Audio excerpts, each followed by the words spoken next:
अगला प्रकरण है कपट ही दुष्टता का स्वरूप है। कपट सार सूचि सहस बांधी बचन परबास यो दुराऊ चहो चातुरी सो सठ तुलसीदास।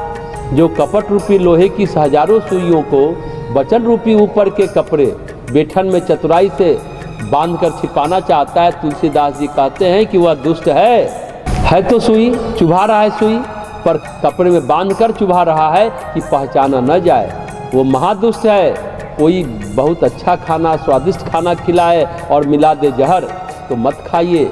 विवेक दृष्टि विकसित करने पर ही ये कपट समझ में आता है।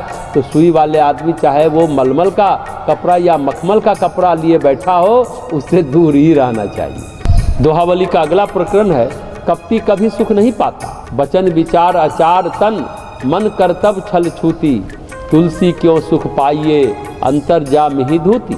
तुलसीदास जी कहते हैं जिसके वचनों में विचार में आचरण में शरीर में मन में और कर्मों में छूत लगी हुई है, अर्थात जो सब प्रकार से कपटी है वह इस प्रकार अंतर्यामी परमात्मा को ठगकर कैसे सुख पा सकता है। कपटी दूसरों को नहीं ठगता, खुद को ही ठगता है। अंदर जो भगवान बैठा है उसको भी ठग रहा है। तो कहने का तात्पर्य है परमात्मा को ठग करके अपनी आत्मा को कलुषित कर्म में डालकर कौन सुखी हो पाया है आज तक दुनिया में।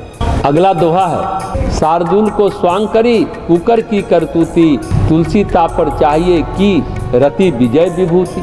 तुलसीदास जी कहते हैं लोग सिंह का स्वांग रचकर कुत्तों के से काम करते हैं तथा इस पर भी कीर्ति विजय और ऐश्वर्य चाहते हैं। बड़ी बातें बड़ा पराक्रम बड़े सुरवीर बड़े सुरमा बड़े जीवन मूल्य की बात कहते हैं और काम करते हैं कुत्ता वाला। ढोंग है सिंह का कुकर शुकर का जीवन जीने वाले कीर्ति विजय और ऐश्वर्य भी चाहते हैं। आश्चर्य की बात है, घोर आश्चर्य की बात है। अगला प्रकरण है पाप ही दुख का मूल है। बड़े पाप बाढ़े किए छोटे किए लजात तुलसी ताप पर सुख चाहत विधि सौ बहुत रिसात।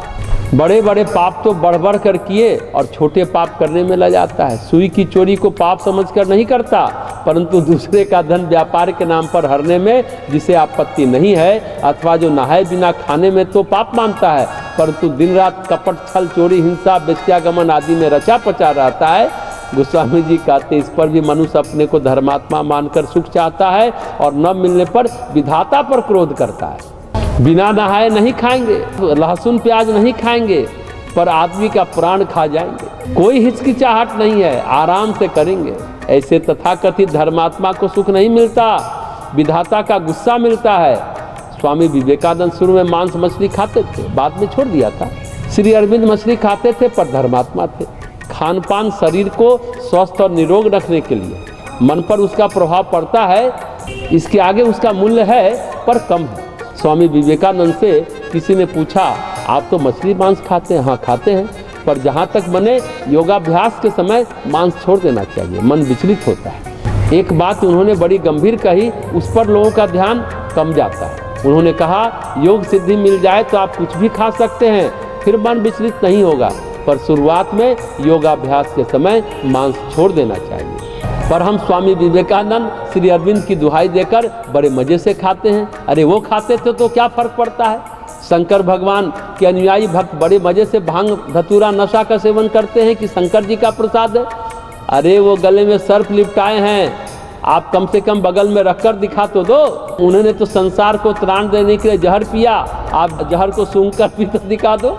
पर वो तो होगा नहीं, कहेंगे हम तो भोले के परम भक्त हैं, हम तो धर्मात्मा है।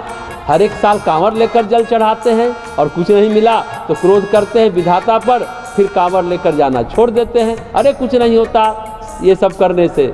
अरे भले आदमी आचरण तो सुधारो, धर्माचरण नहीं है, धर्म का वेश विन्यास है। मन न रंगाए रंगाए जोगी कपड़ा, ऐसे आदमी की खैर नहीं है। दुखी दुख है और उसका जड़ पाप है, आडंबर है, दिखावा है। यानी पाप ही दुख का मूल है। पाप पर ध्यान दे तो बात बन जाएगी, फिर कृपा हो जाएगी।